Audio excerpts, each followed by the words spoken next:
Guys আসসালামু আলাইকুম। চলে আসলাম নতুন ধানের চাউল নিয়ে। নতুন ধানের চাউল ধুয়ে নিচ্ছি। এই যে দেখতেই পাচ্ছ অনেক সুন্দর এবং আতপ চাউলের মতো দেখা যাচ্ছে। নতুন চালগুলো আমি কিন্তু ধুয়ে নিচ্ছি।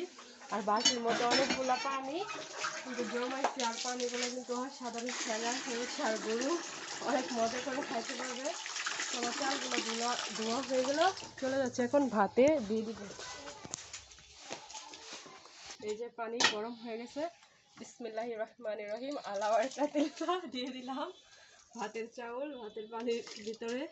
তো পানিটা আগে গরম করে নিচ্ছি। এই কারণে হলো যেহেতু নতুন চাল সেজন্য পানিটা গরম করে নিচ্ছি। আর নতুন চালের ভাত তো বড় কাশার সাথে সাথেই হয়ে যায়, তো সেই জন্য পানিটা গরম করে নিলাম। আর চাউলগুলো দিয়ে দিচ্ছি।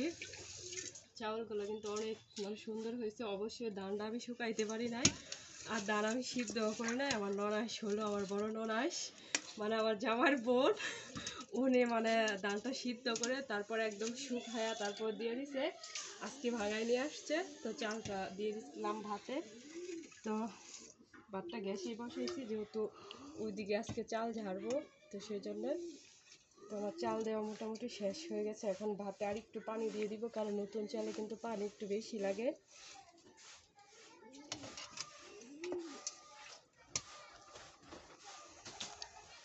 আমার চালগুলো দেওয়া হয়ে গেল। এখন বাইরে থেকে একটু পানি নিয়ে আসবো।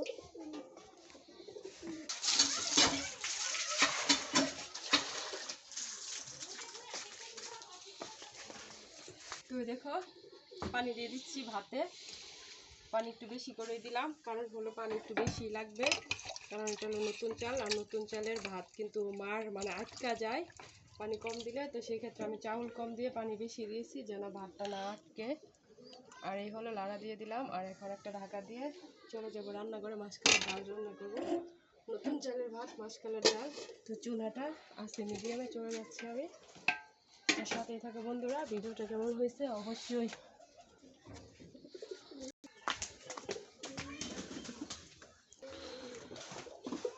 হলো মাসকালের ডাল গুঁড়া করে রাখছি। আর হলো মাছের মাথা দিয়ে মাসকালের ডাল দিয়ে। আর হলো নিজের কাছে লাউ রান্না করবো এখন মাছের মাথা দিয়ে। তো সাথেই থাকো বন্ধুরা। আর এই জায়গায় কিন্তু ডালের মধ্যে আগে পানি দিয়ে দিচ্ছি, কারণ এখন আমি পেঁয়াজ মরিচ কেটে ডালটাকে বসিয়ে দিব রান্না। এই জায়গায় মাটির চুলায় ডালটা রান্না করবো। আর গ্যাসের মধ্যে ভাতটা বসিয়ে দিলাম, একদম তাড়াতাড়ি হয়ে যাবে। তো আমার এই ভিডিওটা কেমন হয়েছে অবশ্যই সবাই কমেন্ট করে জানাবা। তো আবার চলে আসবো নতুন কোনো ভিডিও নিয়ে তোমাদের সঙ্গে। সেই পর্যন্ত সবাই ভালো থেকো, সুস্থ থেকো। ধন্যবাদ সবাইকে, টাটা।